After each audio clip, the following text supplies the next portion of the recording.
মুক্তিটো নিস্পৃহ যিটো সেই ভকতক নমো ৰসময়ী মাগোহো ভকতে সমস্ত মস্তক মণি নিজ ভকতৰ বৈশ্য ভজো হেন দেৱ যদুপতি ৰাম ভজো হেন দেৱ যদুপতি।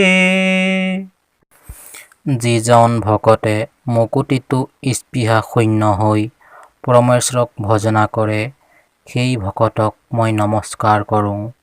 সেই ভকতৰ পৰা মই ৰসময়ী ভকতি মাগিছোঁ। সমস্ত দেৱতা সিদ্ধ পাৰিষদ ঋষিমুনি আদি সকলোৰে শিৰৰ মুকুটমণি স্বৰূপ হৈও যিজন নিজ ভকতৰ বৈশ্য সেই কৃপাময় দেৱতা যদুপতি কৃষ্ণক ভজনা কৰোঁ।